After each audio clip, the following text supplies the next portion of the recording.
А сколько он вообще, вот если грунтовать и потом писать, сколько ждать надо? Смотрите, летом все быстро сохнет, ну то есть может быть полчаса, час. Но если поставить на вентилятор, минут 10.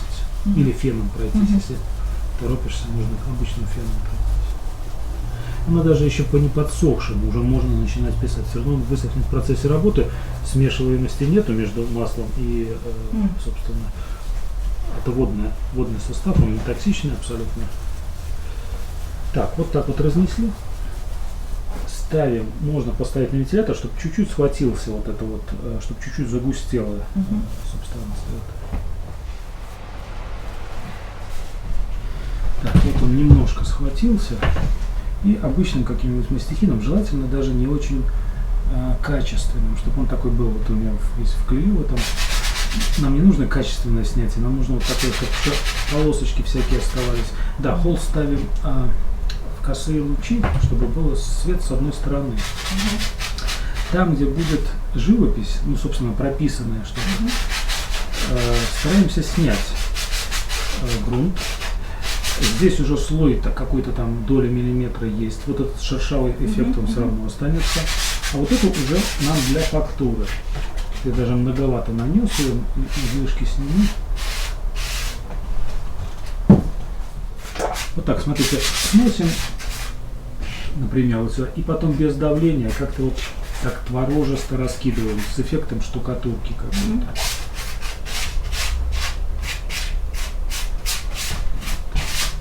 Обычно по углам у нас ничего значимого, ну, раскидываем примерно по углам, по периферии, по вот этой вот.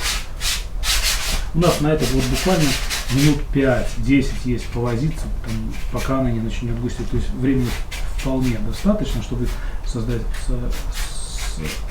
сделать качественную какую-то текстуру.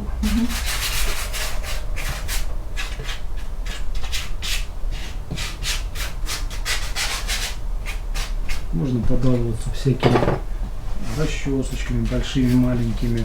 Это тоже. Нам главное создать фактуру, куда будет уходить краска. Первый слой, это очень важно. Тут иногда бывает работа, буквально половина красоты, если не большая часть, именно за текстуру. Ну, сами понимаете, вот насколько важна текстура для разглядывания, для эти все переливы краски будут тут.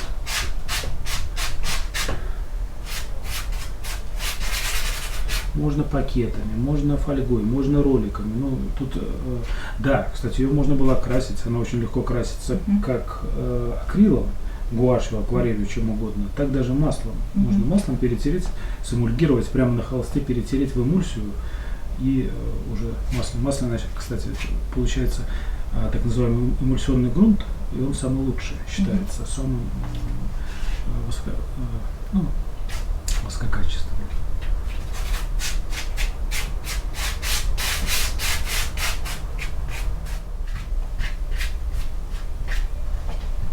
Ну, вот что-то такое.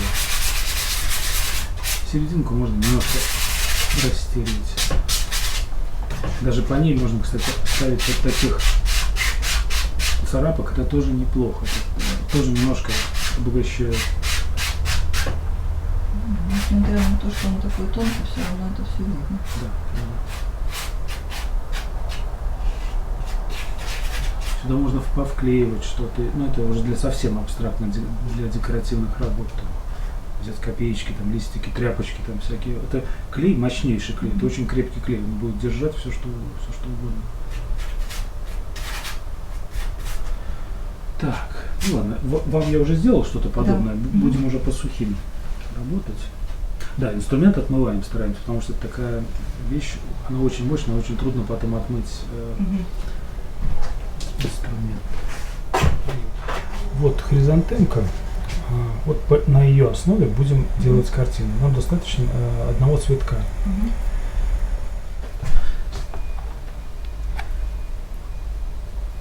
Берем умбру натуральную, немножко совсем, много не нужно. Вот, наверное, тут, смотрите, Светлана, капельку. И потом, вот из этой банки, ну где-то можно 1 к 1 даже смазать. Здесь 20%, здесь просто white spirit понижаем до 10%. Вот так вот достаточно сухой смесью. Так, темновато. Посмотрите, не перетемните.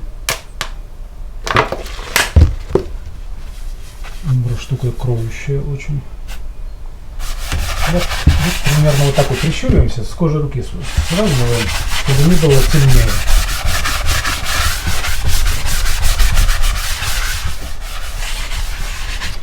Так, смазали, убрали вот это с палитры лишнее масло, лишняя жидкость, не нужна нам она. Пишем на вот этом вот здесь 20% масла.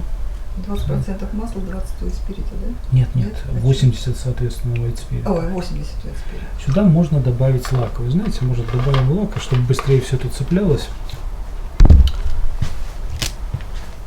А на тройнике? Вот можно и на тройнике. У меня даже нет тройников из-за запаха, мы тут практически никогда не пишем. Тройниками не пользуемся.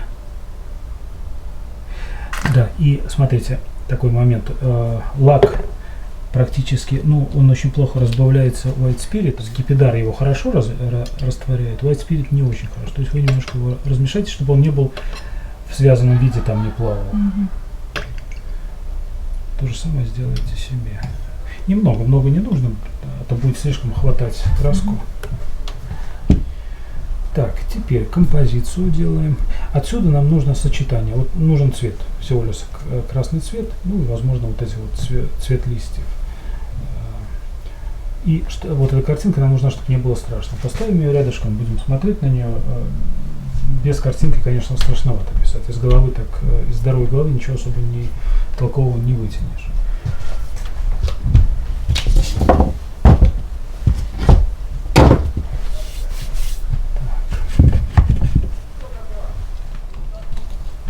Карандашиком или еще чем-нибудь пишем композицию. Смотрите, как всегда, ну вот я в видео часто говорю, нельзя раскидывать по всей площади, будет не очень красиво, будет как вроде коврика, чего-то такого не очень хорошего. Нам нужно обязательно асимметрия, какое-то движение. Вот здесь у меня мимо фактуры, вот я пускаю, фактура у меня остается вот здесь. У вас может как-то немножко по-другому будет композиция. Так. Вот классическая линия Хогарта, это вот изгиб такой в любом виде, вот как бы вы не делали, вот это называется линия Хогарта. И сюда стараемся вписать композицию цветов. Цветы у меня достаточно большие будут, примерно вот такого размера. Их будет там, ну, штучек 10, наверное, там, около того. Не вырисовываем, нам нужна ось и, собственно, сам объем цветка. Потом, что важно, что важно, центральный цветок не в центре, точнее главный цветок, например, вот здесь один, тут перемыкается, еще один будет у меня, потом здесь вот еще один, сюда вниз будет смотреть, сюда вверх, сюда вот так. И не делайте так, чтобы они смотрелись из центра, вот все, каждый смотрел, это не очень естественно смотрится, точнее вот если букет писать, он так и будет выглядеть. А когда свободную композицию, то лучше как-то работать вот с этими направлениями. Так, вот это вот достаточно пока что. Дальше добавится, если будет нужно по объему. Берем кисточку, щетинку.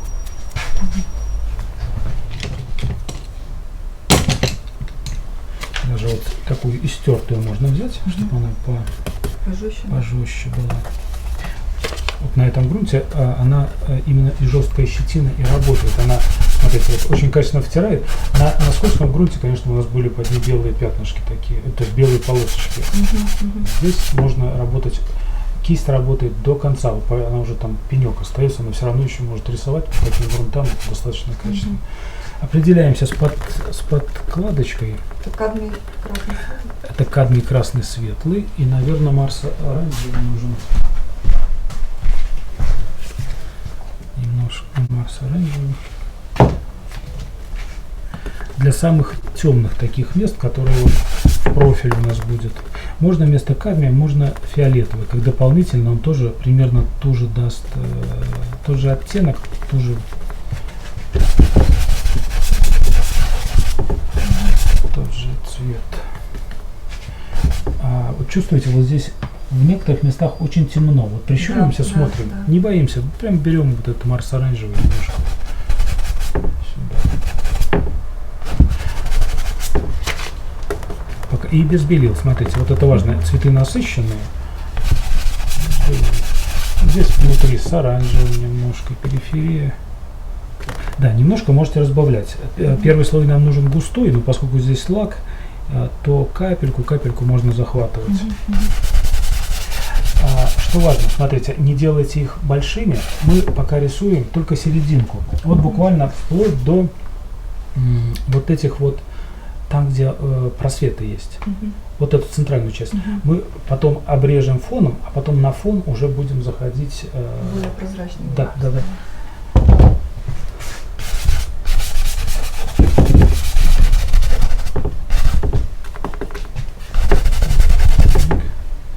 Желательно, чтобы они отличались. Немножко добавляем, например, в кадме в соседний цветок краплака немножко, чтобы все это чуть-чуть различалось.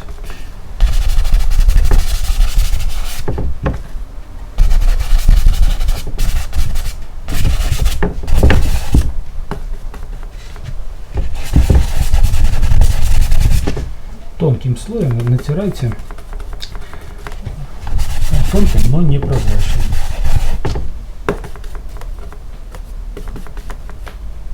По цвету прямо мягкий.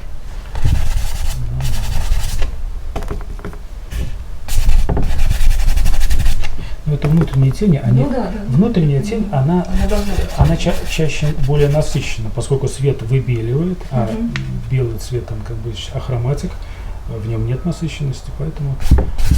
Мы с маслом лишь от темного пишем, правильно? Конечно, да, но это принцип от темного к светлому.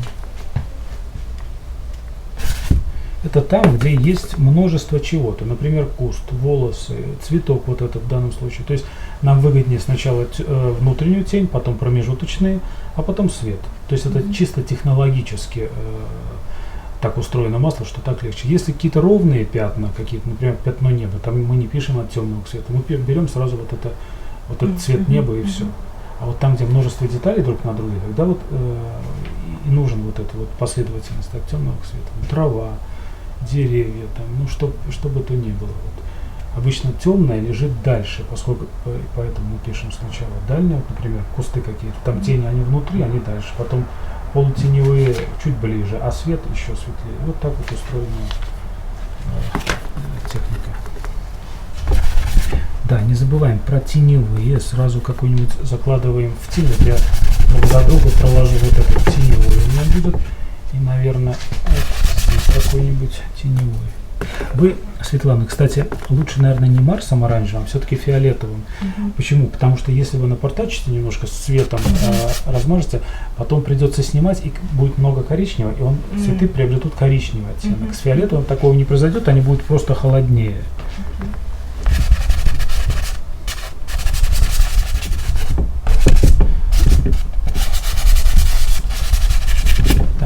Основная композиция набросали, потом добавится еще отголоски обязательно. Нам цветом нужно будет привязывать цветы к фону. Вот это основное. У нас лишнюю краску снимаем. Про грунт. Вот видите, нож не снимает. Ведь, особенно когда немножко подсохнет, вообще практически невозможно снять с таких грунтов краску. Возможно только вымывать разбавителем или силиконовыми кистями. Мы будем писать уже по вот этому, как по подмалевку. То есть достаточно удобно. Так, можно немного объединить растушевочной кистью. Внутренние тени боятся жесткости, но они должны быть мягкими, тогда более-менее будет неколючее изображение. Одновременно она выбирает краску. Вот это самая обычная строительная кисть. Лезут? Плохие кисти, конечно. Не пробовала покупать. И дорогие уже покупали, что все равно. Но они лезут первых там 5 минут, потом уже перестают. И, кстати, перед работой вот полезно новую кисть хорошенько отбить об край стола или чего-то еще. безжалостно так побить, она вот потрясется лишние там процентов там 10 выскочит. Так, теперь нужно фон. Фон. Я, знаете, как, не знаю, вы можете, и даже советую вам что-то делать свое, как бы менять. Ну, если сможете. Если нет, тогда срисуйте. Я пущу неравномерный фон, а какой-нибудь с каким-нибудь просветом. Так.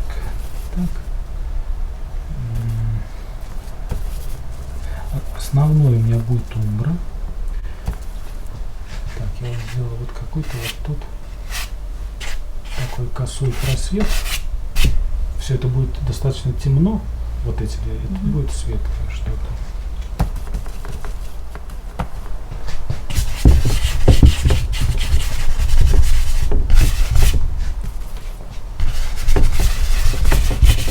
Также тонким слоем можете немножко разбавлять. Вы стараетесь поменьше разбавлять. Я-то справлюсь вот с этим жидкостью. Вы стараетесь все-таки более сухо.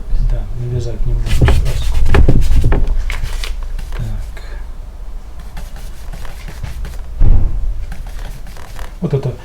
Вот это будет пересекать вот это движение. Вот как бы это всегда хорошо, чтобы была какая-то внятность в композиции. Когда все невнятное, все вот такое неубедительная работа становится. Я прозевала голубой, вы какой добавили? Это не голубой, это индиго. Индиго. Индиго, мастер-класс.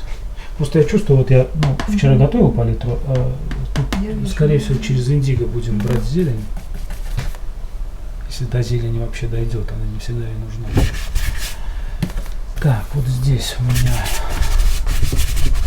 вы впритык. К цветам старайтесь также поменьше разбавления. Нам нужно, чтобы вот этот, чтобы умбра схватилась, когда мы будем уже писать цветы. Умбра быстро схватывается, сейчас у нас тепло.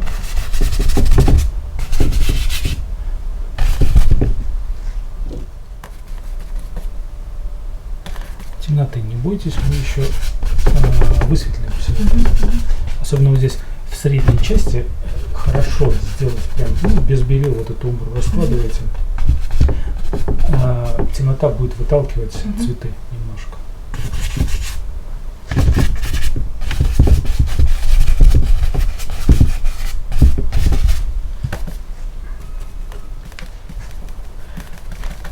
Вот уже нужно думать о связке фона и цветов, то есть объединять их, соединять их, вводить в фон оттенки родные. Там был у нас кадмий красный светлый, здесь мы темный добавляем. Да, можно и это добавить. Потому что у меня этого мало, я экономлю немножко, но заканчивается. Понятно.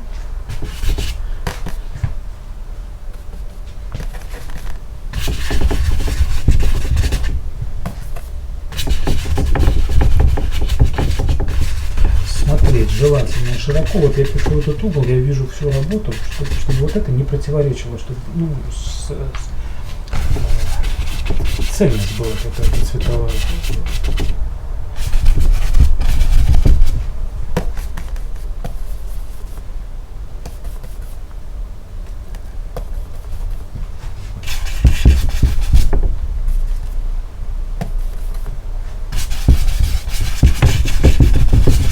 Если разбавленная краска, Светлана, у краев аккуратно, не торопясь, потому что если быстро работать, брызги летят на потолок, на соседей, на все подряд.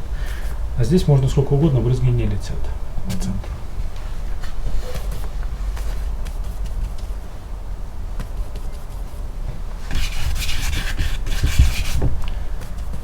Тут у меня посветлее, низ темнее обычно делают.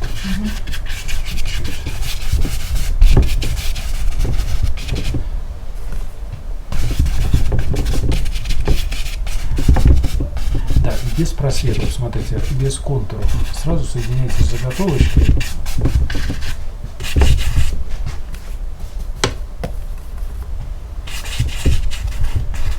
Вот тут индиго немножко. Это все умбра основная и с какими-то вариациями.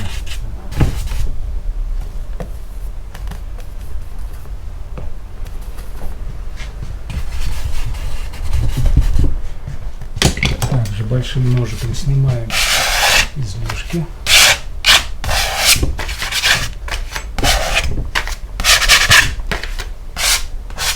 у цветов полезно, если не поленитесь у самих цветов, немножко выбрать именно темную вот эту краску, немножко промокнуть, чтобы ее было меньше, чтобы она скорее подсохла и не мешала нам уже, не смешивалась с лепестками, когда мы будем работать над цветами.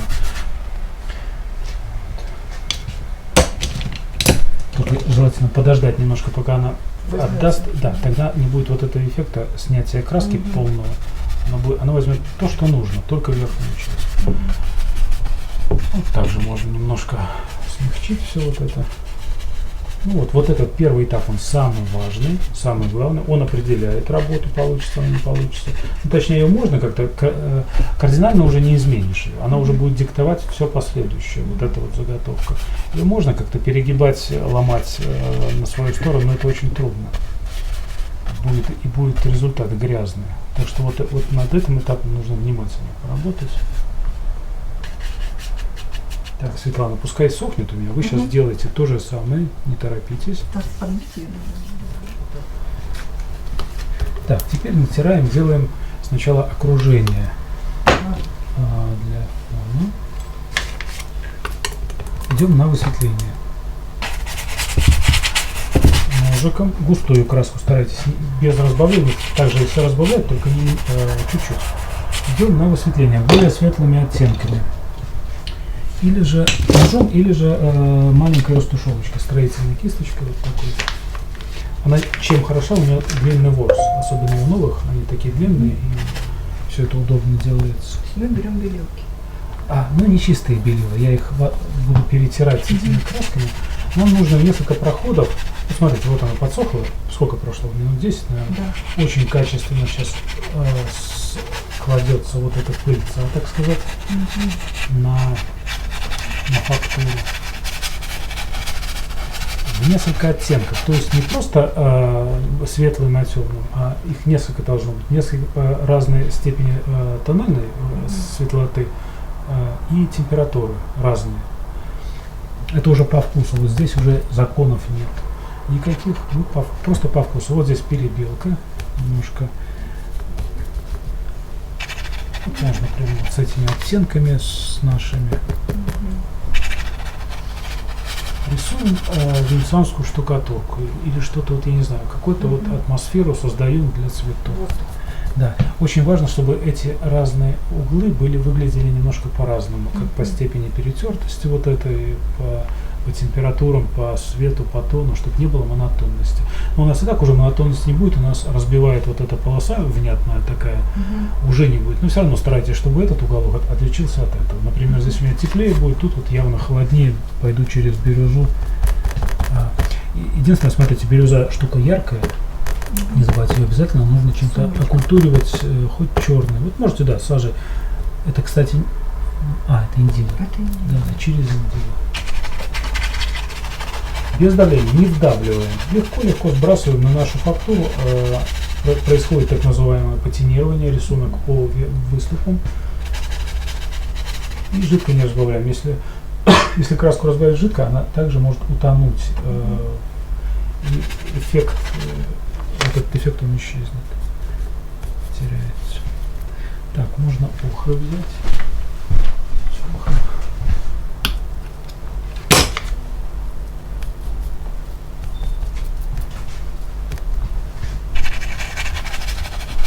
Да, вот охра на умбре хорошо лежит, золотом таким.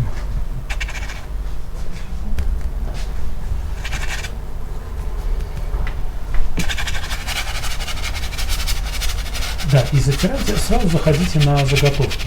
Сразу.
здесь сразу к светлому.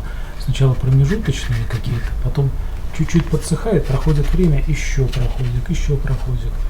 Но у нас должны оставаться как подкладка видна быть, так и промежуточный, так и светлый. То есть минимум 3 таких вот тональных перехода в разных температурах, в разных оттенках, а лучше больше. Тогда получается что-то такая текстура необычная. Она сама по себе уже красивая будет. И плюс нам останется только наложить на него там более-менее какие-то цветы. И цветы, кстати, чем хороша такая текстура, такое окружение, что они не требуют высокой степени проработки. Их можно писать тоже достаточно свободно, подрастворять вот так вот.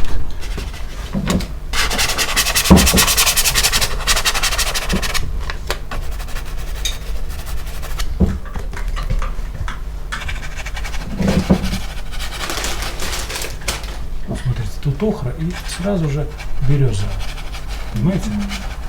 Вот они между собой, это всегда хорошо, когда теплое, холодное рядом. Они друг друга поддерживают, работают. Бирюза через угол. Да. То есть да, можно и бирюзу как бы взять, она все равно потрется, немножко смешается механически. Главное это чувствовать, не забывать, что это не спорит ни в коем случае по насыщенности с предметом, собственно, изображения. Фон это всегда подчиненное.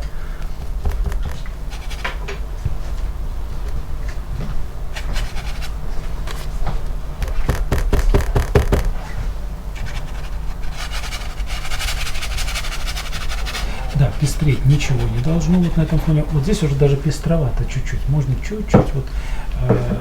Также вот пестрое на пестром у нас закон не смотрится.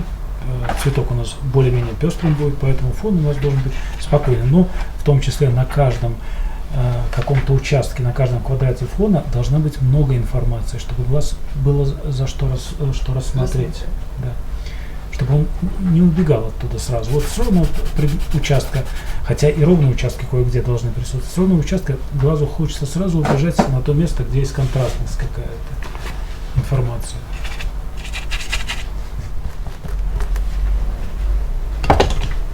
Вот смотрите, не перекормите холст краской. Вот здесь у него многовато. Если много краски наложишь, она забьет поры в вогнутости, так сказать. И эффекта вот этого добиться будет очень трудно. Краска будет уже свозиться, плавать друг по другу. То есть чуть-чуть работаем тонкими слоями. Чем тоньше слои, тем нежнее сочетание. Через тонкий слой краски видна низлежащая и создается так называемое оптическое смешение, то есть третий, более глубокий цвет. В теневых мы не прорабатываем. Что? Ну вот так вот не делаем воздуха. Да, не обязательно. Тут все равно пойдут какие-то намеки на листья, не обязательно.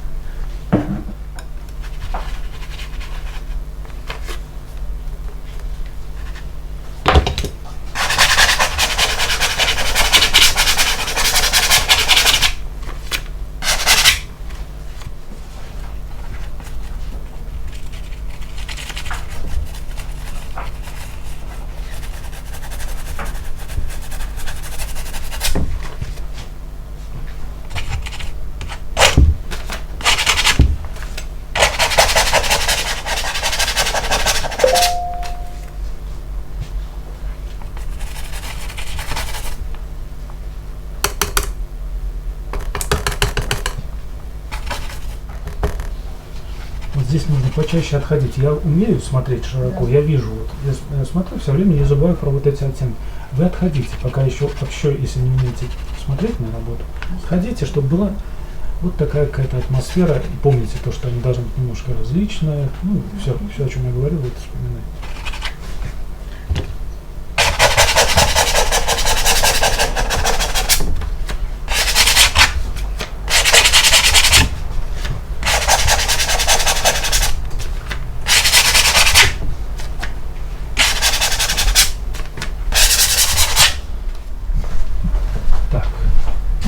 Да, более-менее нормально. Более-менее нормально. Ну, хорошо. Неплохо. 4 тоже. Вот здесь вообще отлично этот угол. Здесь отличный участок. Тут немножко размыто, размазано. Ну, тут много белого. тут хорошо. В общем, все нормально. В процессе работы еще все равно мы будем... То есть вот здесь вот исправить, да? То есть здесь уйти немножко в темное, еще в какой-то Да, зеленый можно сделать. добавить. Слишком большой кусок белый. Да. То есть добавить зеленого или какого-то умбры. Умбры, да. Может немножко просто уменьшить его. Белое вот здесь должно быть светлее. То есть мы помним, что сила тяжести у нас к низу стремятся более темные оттенки, светлая у нас вверх. Так картина смотрится более устойчиво, более спокойно. Но если мы хотим какой-то диссонанс внести, тогда можно наоборот перевернуть, тогда будет картина смотреться. То есть мы можем управлять композицией за счет вот этих весов. Низ темный, то есть верх темный, уже будет сразу такое напряжение какое-то. Иногда каким-то задачам это нужно. Декоративным работам это не обязательно. Чтобы здесь вот убрать вот эту размытость. Чем-то перебить нужно. Попробуйте, может быть, охрой какой-нибудь. Не знаю, экспериментируйте. Главное, не нанесите слишком много краски. Так, дальше. Так, теперь уже начинаем писать цветы. С фоном еще будем работать. Но сейчас уже можно начинать по цветам работать. Так, берем кисточку. Вот я новенькую беру. Двойную цветочную. Двойная нам для скорости и для естественности. Разбавляем краску. Можно сразу разбавить, например, те же кадмии, чтобы не возиться с разбавлением. Можно сразу немножко разбавить. Это будет всегда ускорит нашу работу.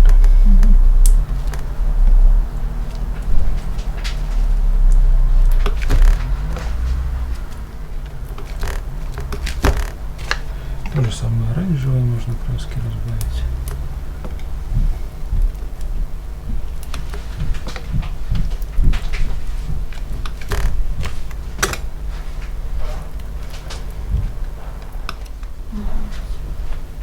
Так, и белила тоже нужно разбавить, они тоже нужны будут. Сейчас у нас более-менее такая акварельная живопись пойдет. Поэтому краски должны быть мягенькими. Так, и начинаем с более-менее темных оттенков. Можно даже опять без белил какие-то листья брать, листочки. И вот ведем с изгибом. Смотрите на цветок, вы поймете все. С изгибом ведем в центральную точку. Не вот в это рыльце, куда он смотрит у нас, а вот она где-то вот здесь. Мы заводим туда вот эти движения. Но не перебивайте полностью тень, иначе придется полностью переделывать цветок. Объект исчезает, он не смотрится, точнее становится плоским.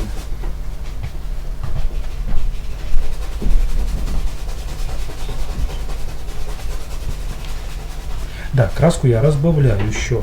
То есть, можно еще более жидко разбавить или постоянно разбавлять. Нам нужна жиденькая, акварельная, послушная красочка. Ходим сразу по всем.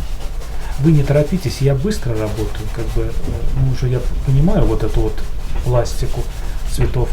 Вы вдумчиво, может, начните с какого-нибудь периферийных цветов, чтобы понять вот это вот. Вот как они внутри вот так, как пальчики, потом так, и потом вот так вот растопыриваются, даже иногда в обратную сторону. Часто бывает не вогнутость, а выгнутость такая у этих лепестков. И нет, вот что очень важно, начинающие все очень торопятся высветлить цветок к самому сладкому, тянутся к светлому, к желтому, ко все, и все забывают про полутона, и изображение бедное становится. Вся живопись, она вот здесь, в таких незаметных полутеневых полутонах.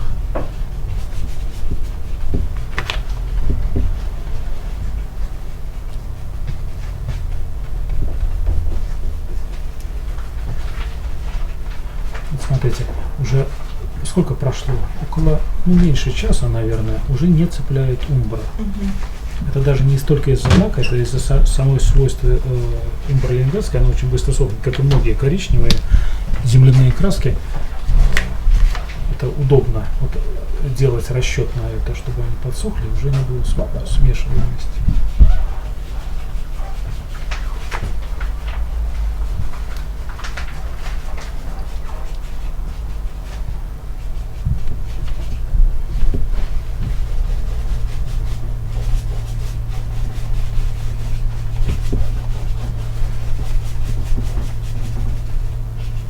Ось туда, я вокруг этой оси. Смотрите, ставлю кисть, как бы, вот у нас вот цветок, вот он так смотрит, получаются как бы овалы такие. Я ставлю саму плоскость кисти в этот овал, начинаю движение, вот так, вот так. Вот здесь он уже пошел заворачиваться, и вот так, вот так. Тут обратное, также вот так вот движение, так, так, так, так. Понимаете, чтобы была серия вот этих овалов. Если бы он на нас смотрел, это были бы круги.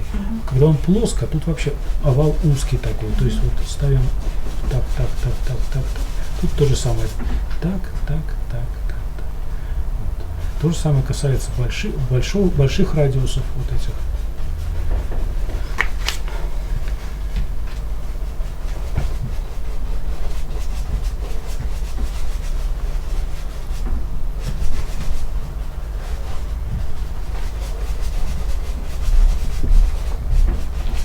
Также очень важна атмосферность, и нам нужно подрастворять вот эти цветы, чтобы они немножко сплавлялись с цветом, уходили в него, не было жесткой аппликации. Вот пока кисть рисует, еще мы раз оставляем какие-то следочки, и будет, это нам пойдет на атмосферность работы, даст плюс к работе.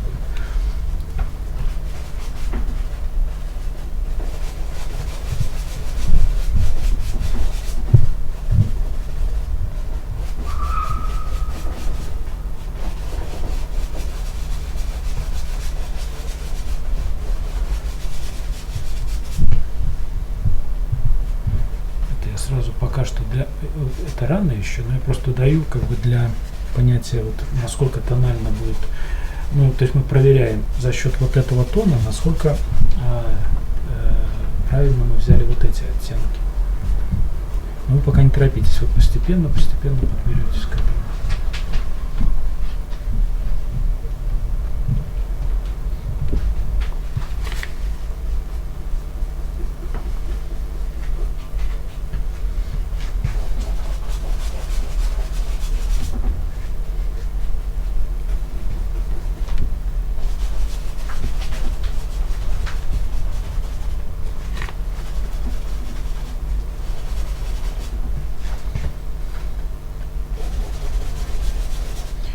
И про светотень. Не забывайте то, что у нас снизу темнее. Весь свет он сверху. В данном случае там рассеянный свет, такой вот, просто сверху льется свет.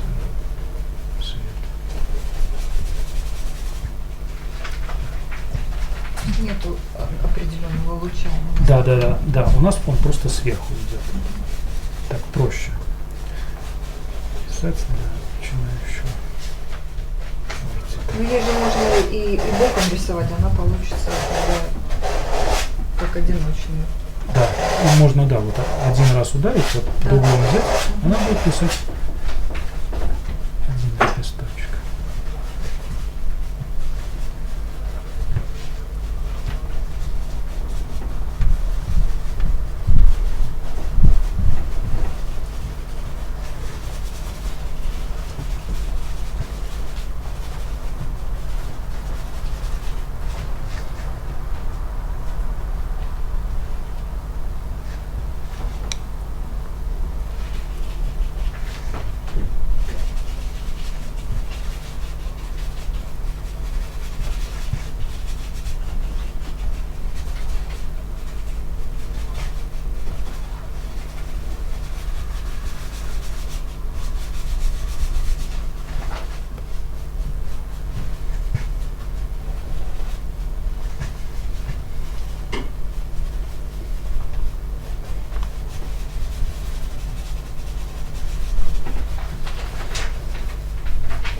то есть периферийный можно и так рисовать.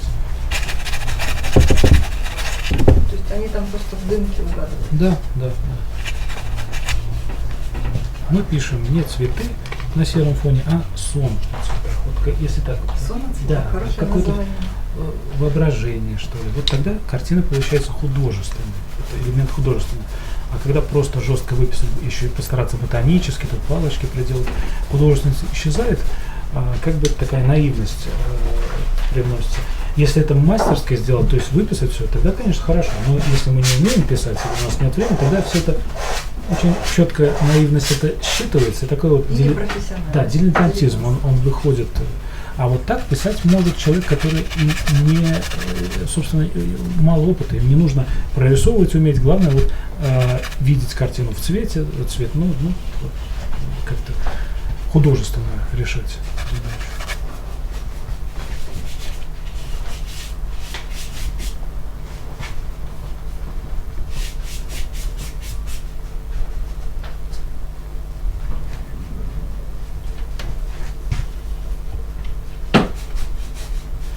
Зеленый также ввожу, чтобы посмотреть.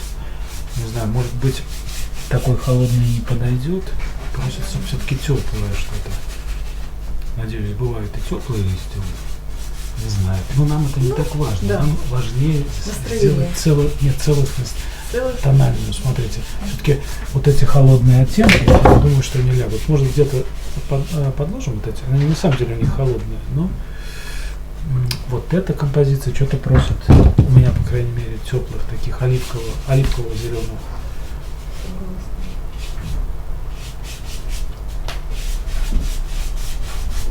Так, сейчас мне нужно, чтобы это все начало подсыхать, потому что я буду разрушать пока что вот это. Давайте не торопясь. Делайте свое.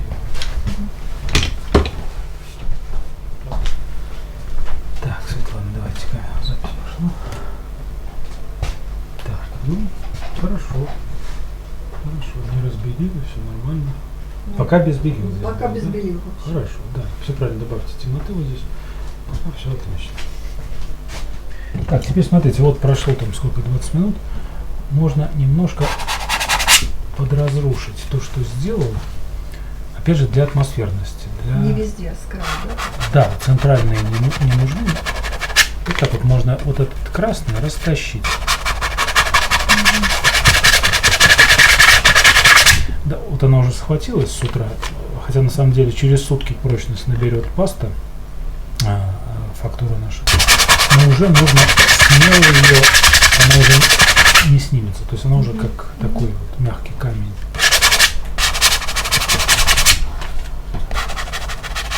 И да, правило железное, со светлого на темное, не наоборот, только так будет красиво. Это опять же, тому же фундаментальному правилу масляной живописи пишем от темного к светлому.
Смотрите, еще что важно, слишком не ярчим. Размеры большие, вот это 50 на 80 у нас, она будет слишком активным пятном большим, если в интерьере. То есть можно чуть-чуть сдерживать краску. Где-то яркая, где-то немножко вот с грязцой с какой-то. Это тоже... Чтобы смешивались краски. Да, да. Это и оживописит немножко работу, и сделает ее такой более спокойной. Ну и по краям более смазанной она должна Да, быть. да. То есть такой вот верхний глаз, чтобы это было, ну, тоже не очень хорошо.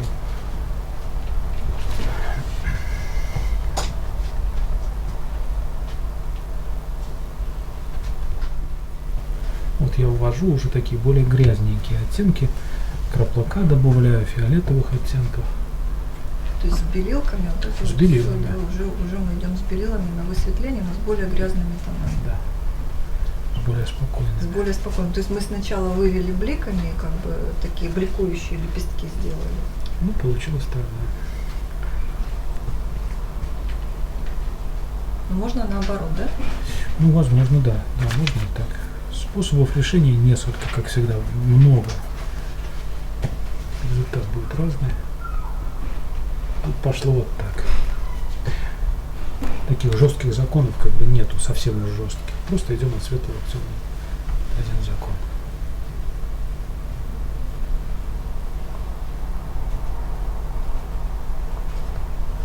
Да, вот еще полезно помнить о силе тяжести, то, что вот эти вот немножко нависают, вот эти отвисают, то есть они более такие материальные становятся.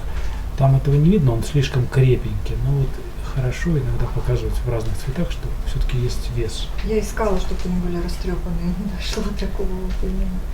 Можете сделать сами, растрепать их. Вот в желтых есть растрепанные. В желтых срисуйте форму,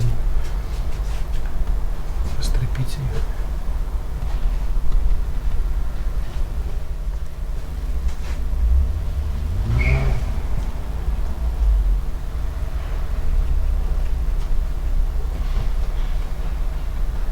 Какой-то квадратненький. Какой? Какой? Да, это ничего, это перекроем. Нет, ну, я понимаю, что перекроется. У нас же еще в арсенале есть обрезка. Со стороны. Куда? Да, я понимаю. Можно, вот у нас берем темную краску, режем форму. Сейчас надо цвет почувствовать. Да, гармоничность нужно какую-то. Что такое гармоничность? Это когда не все цвета представлены в работе. Хотя мне вот показалось почему-то, что холодно неплохо здесь было. Нет, а вы говорите, вот, нет, значит, это уже вкусовщина такая. Значит, вот на мой вкус вот не идет вообще зеленый. Холодного. Холодного вот хватает. Это у нас читается как холодное. То есть это уже неправильно. Ну, понимаете, нет, это, я же говорю, дело вкуса. Вот как по мне, вот здесь вот этот вот оливковый, как родной ложится.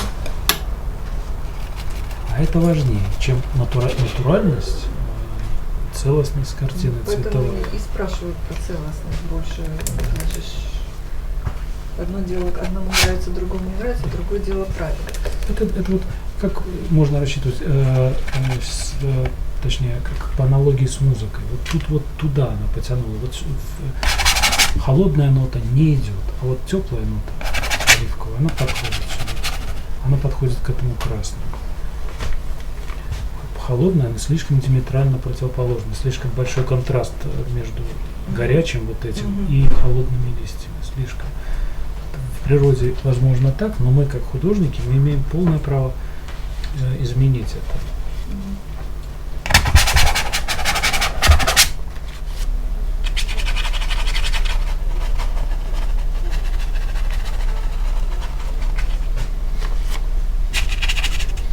Так, сейчас самое время чем-нибудь побрызгать.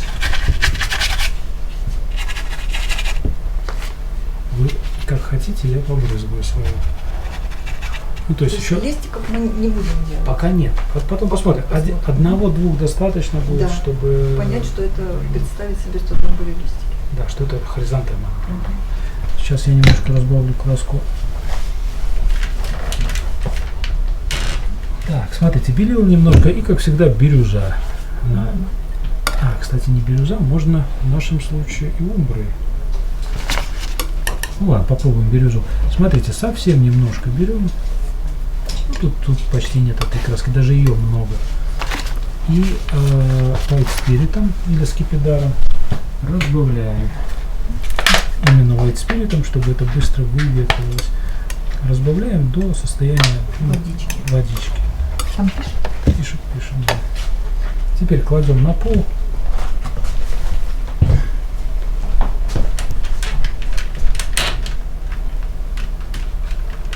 Ну это такая декоративность получится, да? Это да, для усложнения текстур и так далее. Мы берем и смело достаточно... Прям мастихином. Да, именно мастихином. Если нам нужны какие-то такие линии, кисть, она или очень сильная, или мелкая, или очень сильно много краски отдаст. Мастихин отдает только столько, сколько нужно. Вот, я чуть-чуть добавил белил, так те были прозрачные. Но ни в коем случае много белил нельзя, иначе она будет как конфетти смотреться. Нам нужно чуть-чуть, чтобы едва заметно было. Желательно подчеркнуть какую-то динамику. Вот эту линию. Да, линию, направление какое-то. Смело на цветы пускай попадает, это все убирается быстро.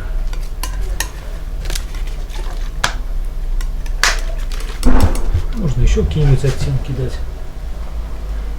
Ну, лучше старайтесь, чтобы это было по фону. Это можно розовенького добавить.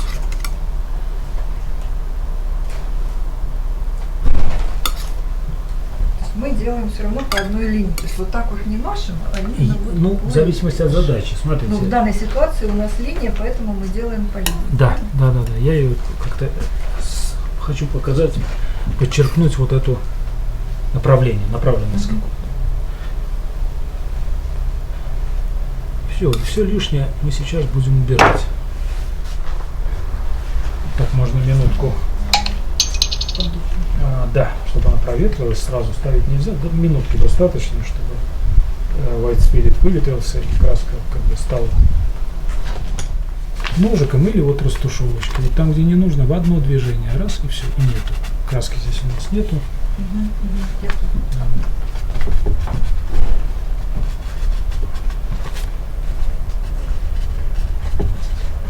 Вот она должно быть вот примерно так. Сейчас я на камеру покажу. Вот, едва заметно, чтобы первым в глаза не бросалось.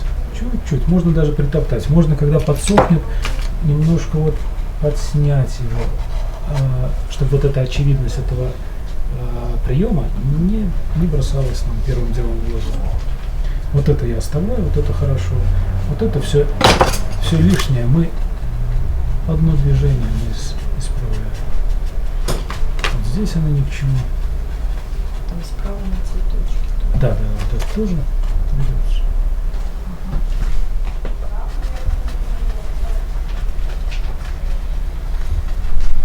Вот эти три линии, вот они подчеркивают все вот это. Да, вот эти. Да, вот их нужно оставить. Все остальное можно смело убрать.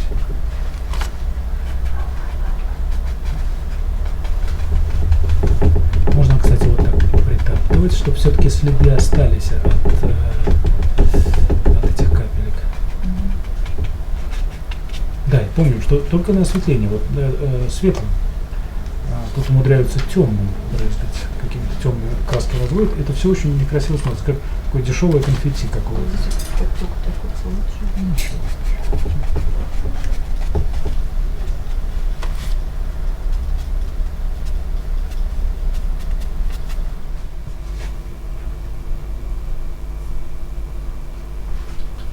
То есть сейчас темноты добавляем. Да, можно вот там, где не хватает, конечно, можно добавить. Можно отжатой кистью подоставать. Этот грунт держит краску, первый слой, он будет там всегда лежать, и можно, понимаете, вот просто достать отжатой кистью, не подбирать цвет, а просто достать то, что там есть внутри. Разделить немножко вот это. Ну вот видите, только помельче кисточку. Кисточку или же какой-нибудь там инструмент. То есть процарапать все равно можно. Но на этом вот грунте так не царапается, да, как на обычном холсте. Да, пусть так останется краска, та, которая лежит первой. На обычном холсте до холста прямо выбирается до белого.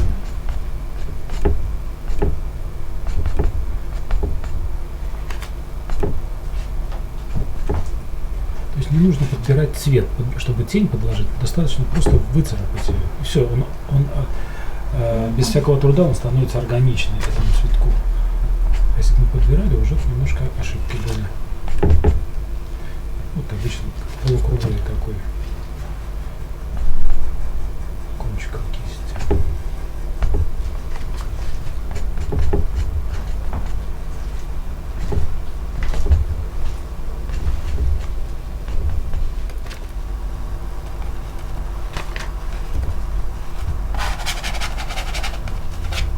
Мы постоянно дорабатываем фон, смотрим на высветление. Высветляем, да.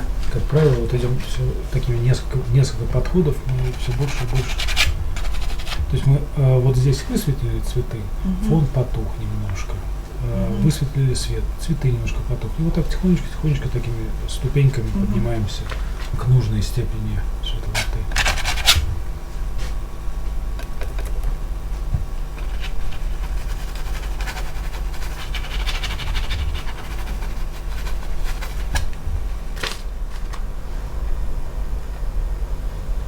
Листики такие. Нормально, да. Они у них какие-то как такие у волнистые. такого. Да, Но да. их еще и дубочками кинули. Этой же кистью двойной может попробовать. А потом уточнить.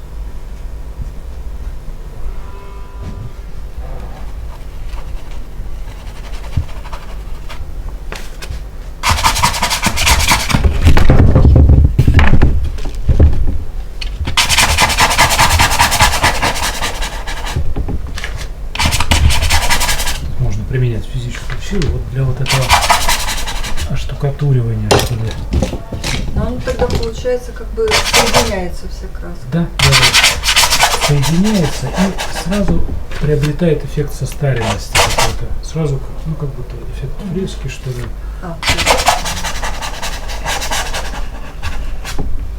Да, вот разрушаем, нарисовали, немножко снимаем то, что нарисовали.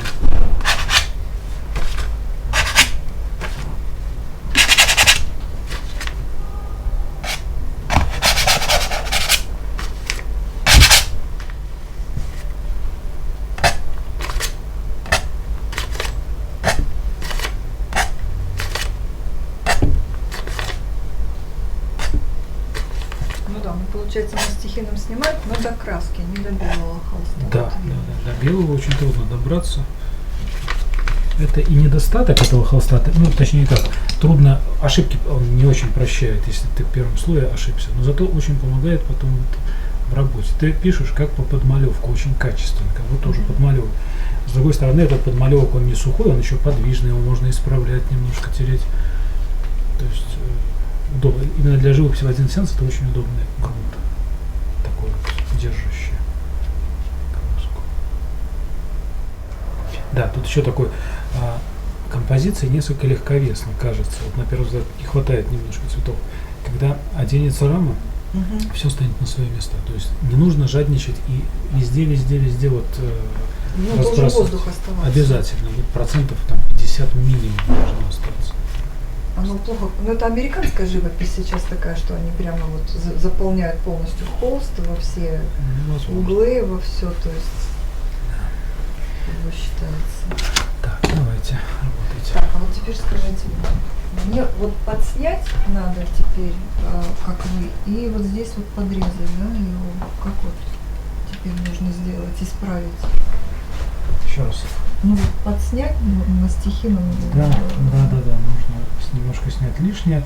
Тени нагнать прямо, смотрите, вот. Давайте. Снимаем лишнее, добавляем такой внятные тени. Так, Светлана, ну что, вынужден похвалить. Все хорошо. Даже подпись. Удовольствие колоссальное, как всегда после урока знаний добавилось очень много. Еще больше. Да. Ну, правда, очень хорошо, практически все сделали сами. Ну все, будем тогда разбираться. Да, спасибо громадное еще раз.